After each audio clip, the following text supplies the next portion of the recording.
Hi, friends. It's Caitlin. Welcome back. I am here with Pink and Main on Facebook and YouTube tonight to do some live card making with you. I was inspired by one of my favorite things in card making, which is combining multiple stamp sets into a new and unique kind of scene. So I see Virginia checking in. Thank you so much. I hope everybody has had a good week so far. We are almost to the weekend. Um, so yeah, we're going to be combining the Home Tweet Home, which we've used before. It looks like this.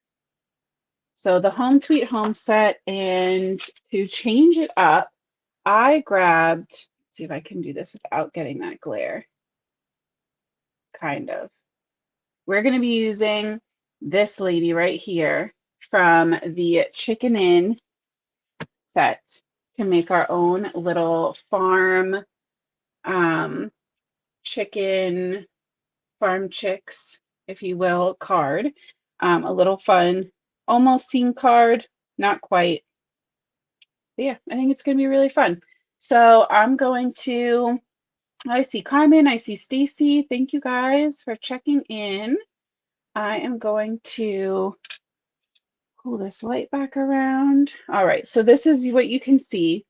This is, as you can see, what we are working with. So let me walk through what I've done so far. So I have a piece of this really fun pattern paper from the Warm Basics paper pad that I have trimmed down to an A2 size card front, and we're going to be working landscape today. So it's 5.5 by 4.25. And to that, we are going to add one of the wide stitched arches, which is why I'm going landscape. There is a like arches, which are a um, portrait style, and now I want those. So they're on my list. But this is really fun, and we're going to be doing something a little bit different. We're going to be dry embossing this just to give it a little more punch and pop, and something that'll help our characters to kind of stand out, our main images. I see Kendra. Hey, Kendra. So our two main images are going to be the barn birdhouse, which we are going to be turning into just a regular barn. And then this super chic and fabulous chicken. It was just too cute. And that's what I was inspired by the paper, or I guess I was inspired by her to pick the paper that I did because I want to play with some of those pinks and purples and bright colors to really make all of her accessories super fabulous. I also stamped this tiny little flower from the, sorry guys, from the Home Tweet Home. And we're going to be adding that to the top of the barn just to help kind of disguise the birdhouse aspect. And then I also pre-stamped my sentiment, the "You are one cool chick," that just so happens to fit perfectly under that barn. So this is kind of the general layout that I'm going for. I want to go ahead and get our dry embossing taken care of, so then we can dive into some coloring. This card should not take us a super long time tonight, but I just love mixing different things. So I'm going to be using the wood grain embossing folder for my dry embossing of my arch. And I want it to go vertical since the main pattern is horizontal. So I am going to just kind of line that up inside. Actually, you know what? This one, sorry. Sometimes I get a little bit too deep of an impression. So I'm taking a water bottle, just like a travel, whatever water bottle, spray bottle that I just have clean water in, and I'm spraying it into the air and then kind of sweeping my paper through it. And that will help me to not get tears. We still might get some because I haven't exactly gotten the perfect sandwich for this yet, but it'll be okay. So I'm going to run this through my die cut machine, which for me is a Sizzix Big Shot. Oops.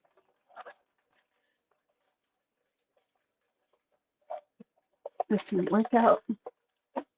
Okay. So we have that. Perfect. All right, I did get one little tear, but overall not too bad. So that just has this really beautiful wood grain to it now. And I think I want the embossed side as my main.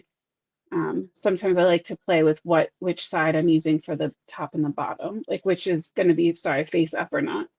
I think I do want the more solid side up, and that is a little bit curved now. So I think we will pop that up with some foam. I'm sure no one is surprised, but that will be good. And that will just give something a little fun and different and some texture for our images to sit on. I see Paula checking in from Idaho. That's super fun. Let me just grab a piece of paper just for me to do my coloring on, I think, since I didn't save my negative space from when I did my die cutting. Now I did not pre-pick my Copic colors, so we're just gonna have to figure this out today. Oh, I see Virginia got her mini mink in the mail. That's so exciting, Virginia. Good for you. I hope you love it. Definitely let me know. Tag me if you post anything you use it with to create. You guys can always tag me. I love seeing that. Yeah, Kendra said you're gonna love it too. I see Michelle checking in. All right, so there is some red in my pattern paper. Let's see, right? We have some pink, we have some red. So I think we're gonna try to go for that deeper, almost maroon, right? It's like a little bit of a deeper red. Maybe we'll do some R30s for that for the barn. So I'm gonna start with an R39. We're gonna do the outline.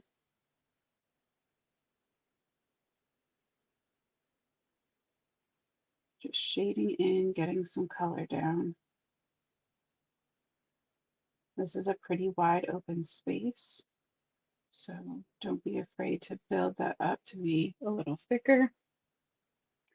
And we'll do the inside of the doors too. I'm gonna do the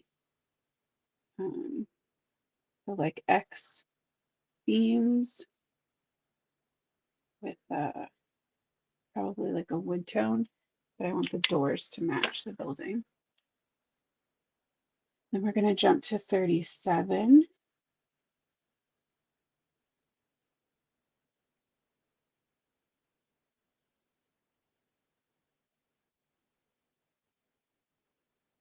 Shading that in.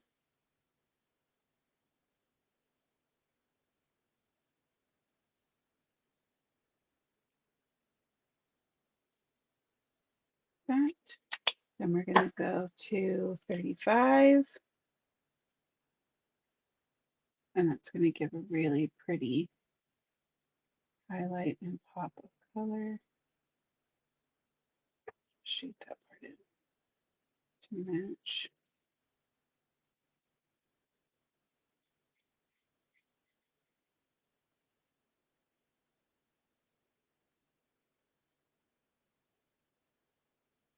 But because we have like this giant chicken, I also don't really mind if the barn still kind of looks a little like the birdhouse, like a birdhouse. That's okay, I think.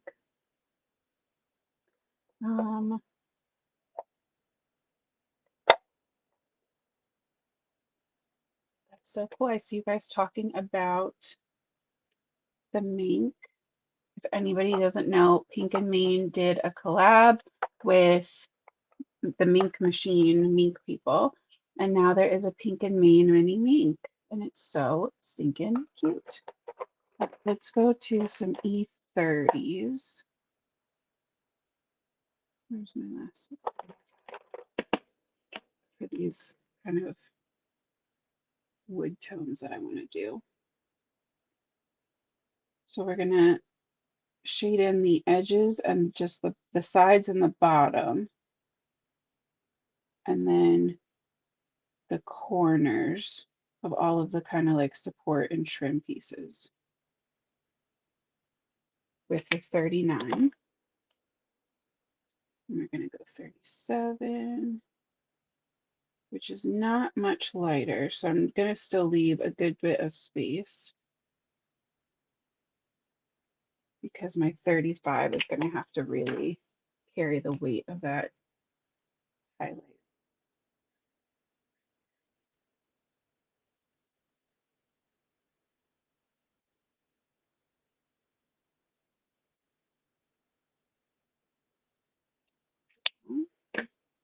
Trying to decide what to do with the big circle on the top.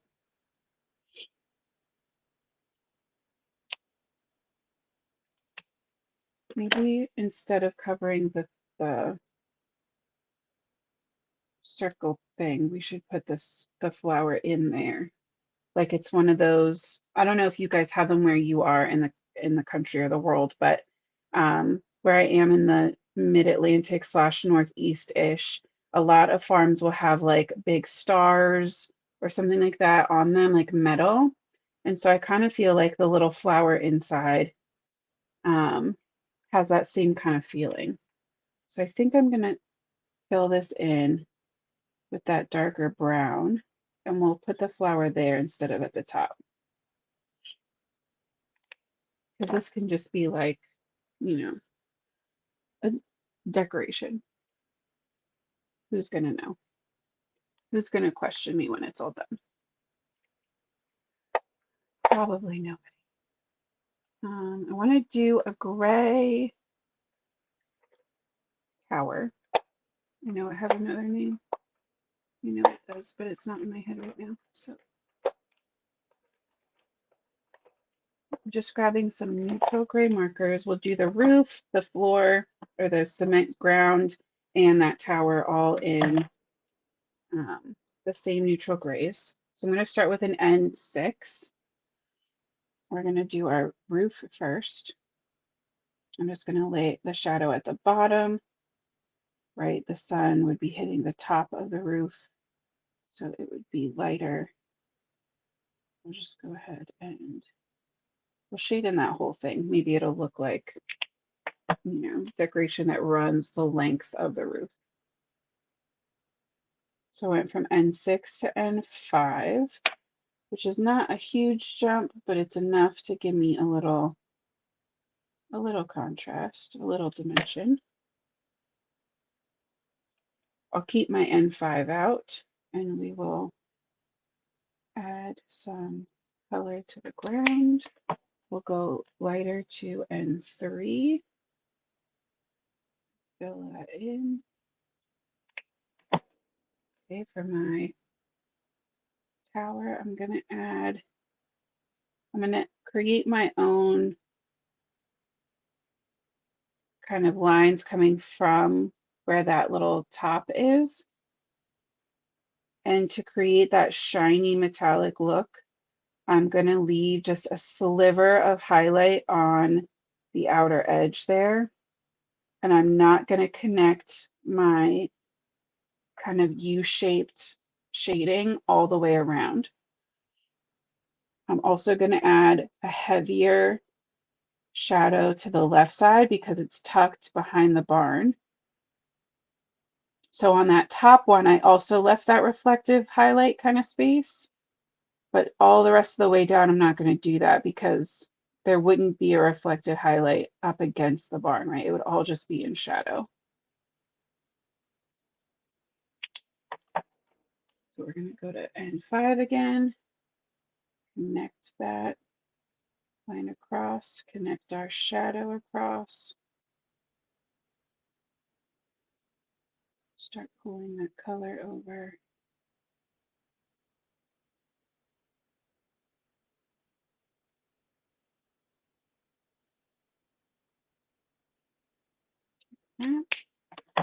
And N3 again.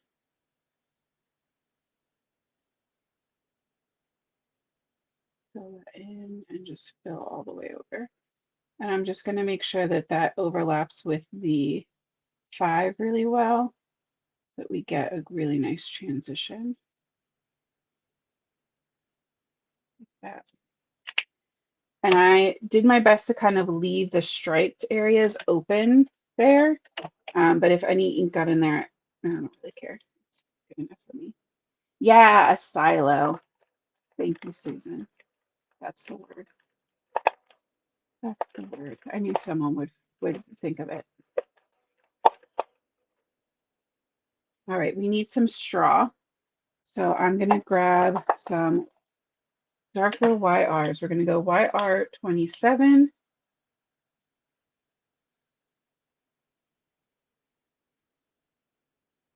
I'm just going to kind of do some like little zigzags and little tiny lines to start creating that kind of shaded, sorry, not shaded, that like scratchy straw kind of feeling.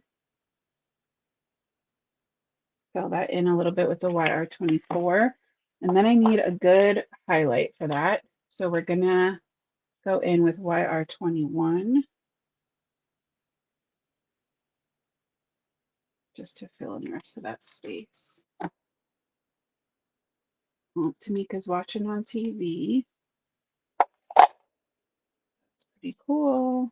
All right, let's go ahead and get our flower taken care of because my little chick here is going to be like a very important image. So I am thinking we don't have green in our main color story here. So we're just going to pick a very like a neutral, whatever green. And I want, I think purple and pink. We're going to really like doll up this barn. So a purple, and we need a pink, a good RV to match our pattern paper. Just like that. Leave that one out. And I'm going to go ahead and add that to the barn now so that it can dry.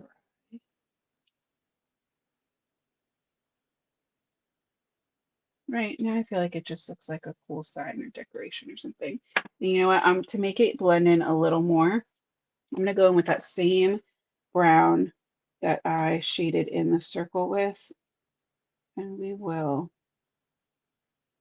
just outline, fill in that space that the die cut kind of left.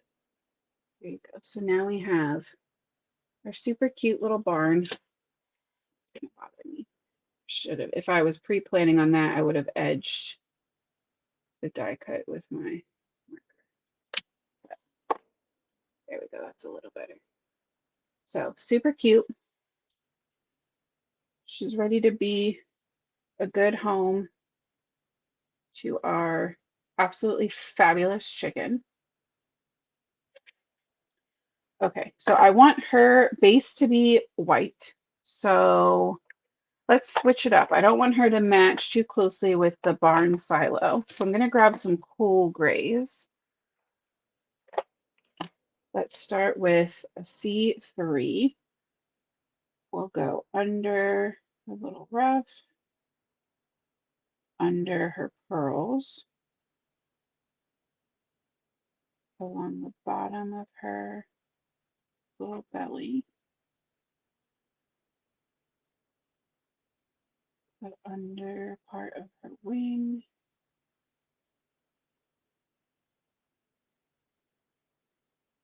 I'm kind of doing little U shapes, mimicking the kind of scallop of her little ruffle there. And we'll add just a little bit around her face as well. So I'm going to blend that out with a C2. And the trick to making this look like it's white and not gray is that we're going to make sure we're leaving white space in our work. So we're not going to fill this whole thing in with our C markers. I'm going to jump all the way to C0. We're going to skip over C1. And I'm going to use that to kind of flick my color towards that open white space. And I think we're going to be able to just leave it at that.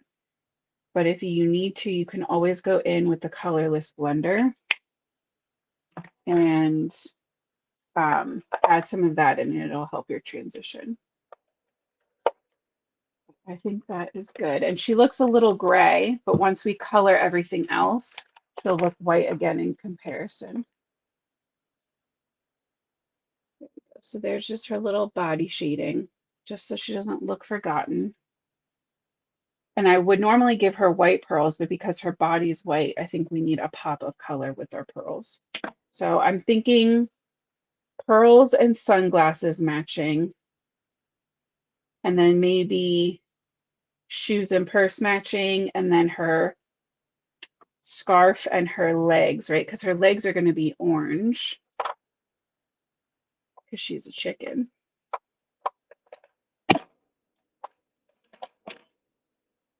And her beak. So we'll get like orange, orange, orange. So I'm going in with YR07 first. We're going to emphasize that kind of artist drawn line around all of these little like folds in that fabric. We're going to add the same color to the bottom of her beak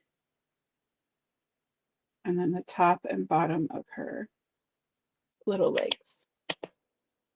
I'm going to jump that up to YR16, which is just a little lighter. Still leaving, I know this isn't like a ton of space, but I want to definitely leave room for my highlight, which is YR04.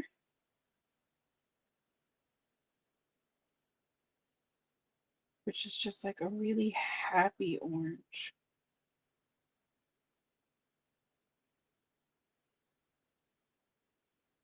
There we go.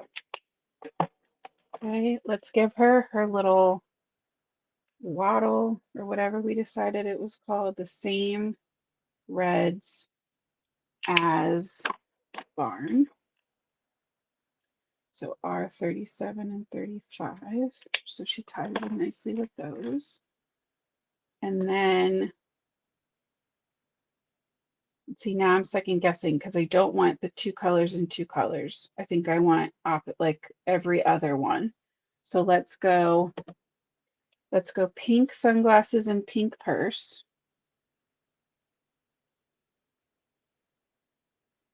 And honestly, I'm just going to shade these in with one color because it's such a skinny space.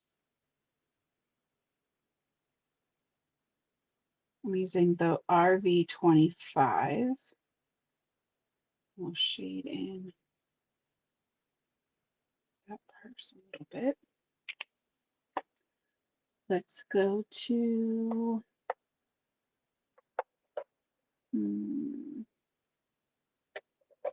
23.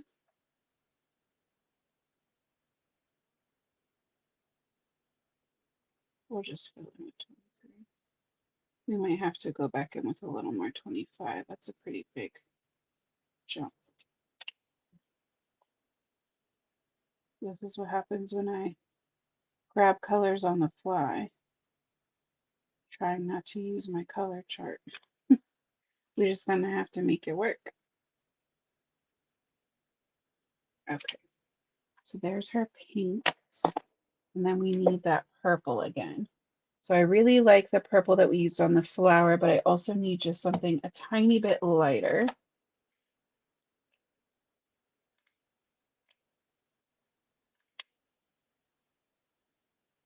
It's too gray. This one's so pink. It's okay. We'll go pink. Those are my two options. I'd rather do pink than gray. So for the pearls, I'm doing kind of C shapes along one side of each circle. And then we're going to add that same darker purple to the back and bottom of her fancy high heels.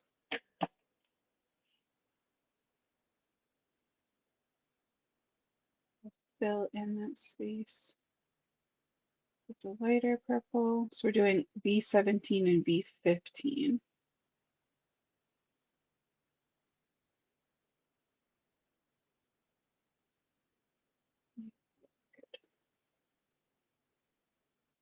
That is one very fancy chicken with her hoop earring. So there she is, super fabulous. Absolutely love her. Let me grab a side folding card base and we will put all of this together. I can already tell you right now I'm going to bring in some enamel glitter dots that I wasn't planning on just because she's so fancy. I think she needs a little sparkle. All right, so we're going to get our card base ready. Get that score. Let me zoom you guys back out. Here we go. Okay, we're going to add our, right? Kendra agrees, bring on the bling, right? She's going to need a little something to help balance out how fancy she is.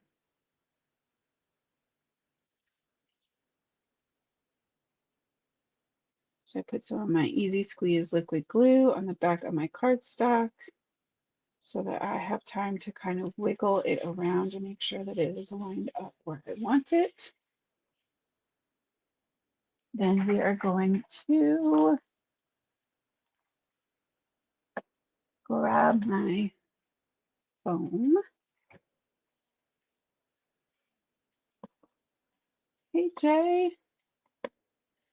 We're going to apply some of this to the back of my embossed, my dry embossed wide stitched arch.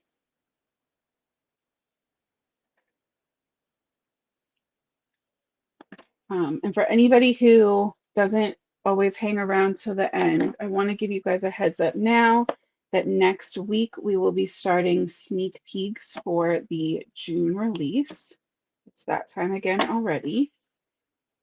So get excited for that. This is an extremely adorable release. Just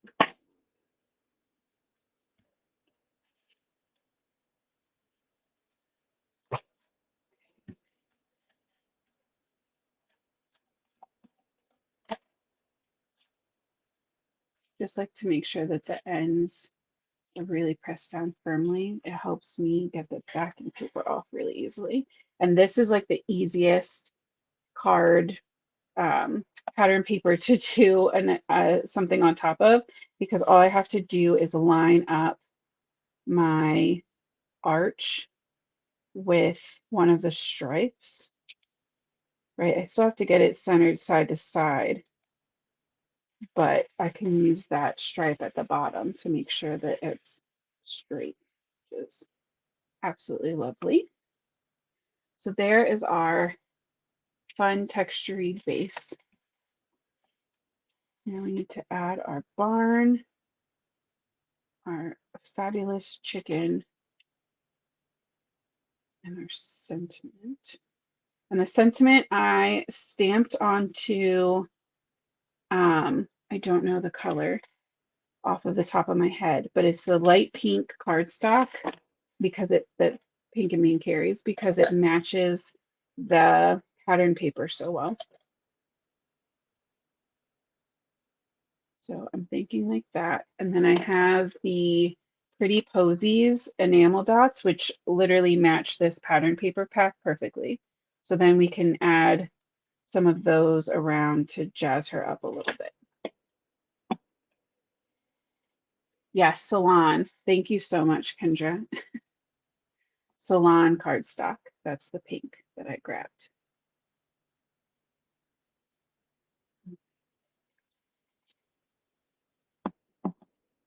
Thank you, Virginia.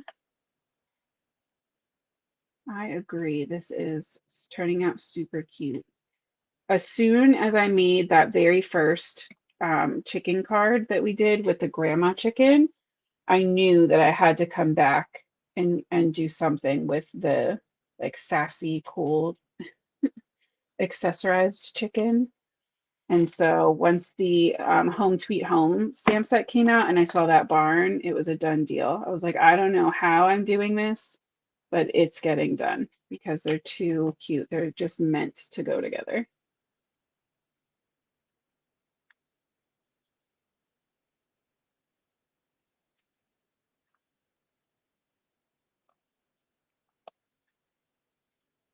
Okay.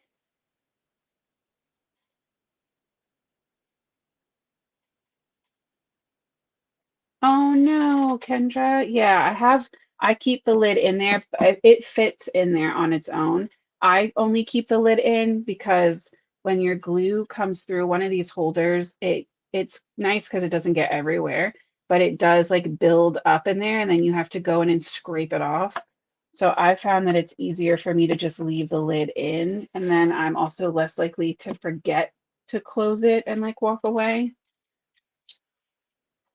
Um, So I'm thinking maybe some of the like hot pink, but it could be fun to do a couple colors, right? We have the orange, the pink, and the purple.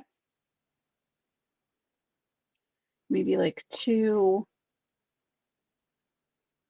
or like three on this side and three on this side. Let's see.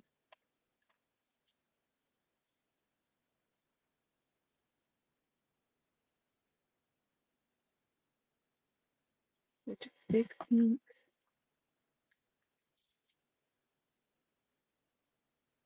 medium orange, and a tiny purple. And then we'll do a tiny pink.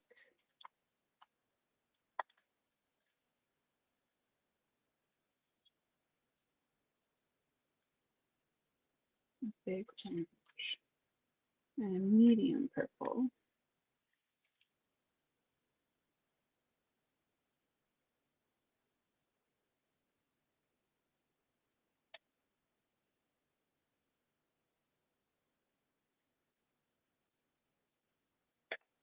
Do I like that? I think I do. Sometimes enamel dots don't feel natural to me, but they're just so perfect for adding in that color.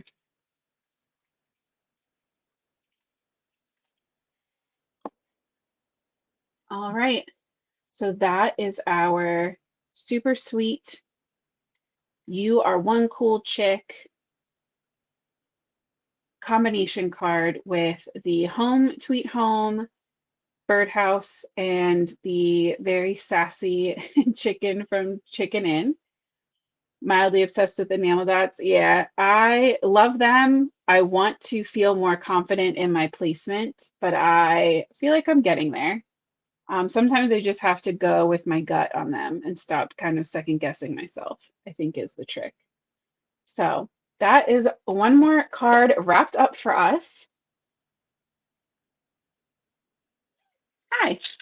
Okay, so that is our card done for tonight. I hope that you guys enjoyed this one. Like I said earlier, next week I will be back with sneak peeks for the release that comes out next Friday. Not tomorrow, but next Friday. As always, if you have any questions, any techniques you would like me to try, any products you would like to see, any colors you'd like to see swatched, Leave me a comment here, no matter what platform you're on. I've been going back and reviewing them so I can answer any questions and make sure that I plan to add in products as you would like to see them. So definitely leave me comments and questions below, above or below this video, wherever you are watching. As Virginia likes to remind me, if you if you feel like it, go ahead and hit a thumbs up or a like or a follow, whatever platform you're watching on. It just lets the algorithm know that this is a cool, fun place to be, and it'll help more people to find us. And yeah, otherwise, I hope that you all have the most amazing weekend. I will be back here on Tuesday at 8:30 p.m. Eastern and with a sneak peek. So until then, happy crafting, guys. Have a good weekend.